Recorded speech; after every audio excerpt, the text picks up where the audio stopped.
खैर भाई, ये मामला कैसे हुआ, वो किस जगह पे हुआ है? ये मामला जनाब खुला पेड़ा ठीक है, किसा बंदे का कब्जा है। सही है। इन्ना मेंबर तेरा कौंसल है भरावा, इन्ना पिछले दिहाड़े की कोशिश की है कब्जा करने की। सही लेकिन बंदा दरान है, बंदे पूरी के उन्हें नहीं कब्जा कर लिया। आज राती साढ़े पिंड की शादी सी नाइट, वो 12-1 बजे बंदे आजू गए, इन्ना जाकर तो मकान बनाया। ये भी शादी शरीक है, उत्तर जाकर इन्ना मकान बनाया, सनेरा पिटने बच्चे बाहर औरतां खेल, इन्ना बहुत सारे बंदे सी प्रोटेक्शन भी थे।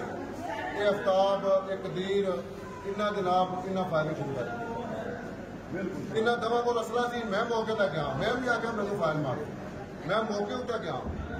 एक जरा कोई इन्होंने वो दांत रखना आजम सी, वो इन्होंने भरा गुलाम हैदर सी, इन्होंने भरा भलिया इकराम सी, और भी इन्होंने जो जवान है सन सारे नाम मैंने जाना। मैंने याद ही नहीं आया इस टेंशन की वजह से इन्हें बर्बरीयत की है। कितने बंदे आपके जख्मी हुए?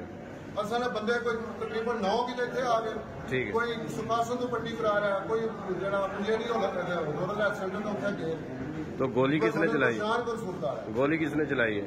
गोली जी आफ्ताब को बंदूक सी, कदीर को बंदूक सी, जी मैं कटिया। ठीक हो। बाकी उन्हें बहुत बंदे सी, 50 वालों बंदे सी, काफी फायरिंग हवाई फायर के जो पिछले बंदे सी नाले का बहुत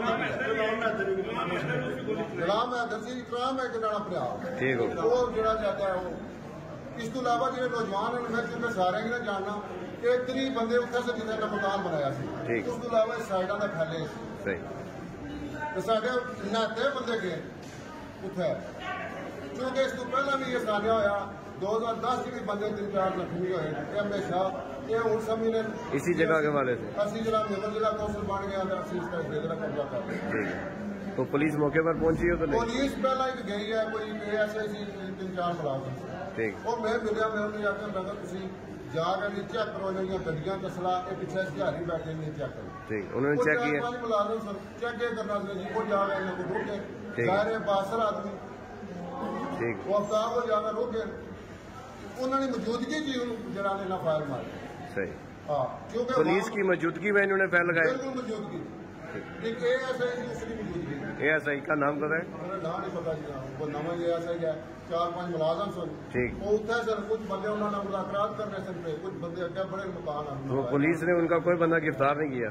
अजे तक नहीं गिरफ्तार किया पुलिस का, वो जितना बैठे रजे भी सब पिंड भी साढ़ा उत्थे बीवी बच्चे सारे लैवल उत्ते बैठे।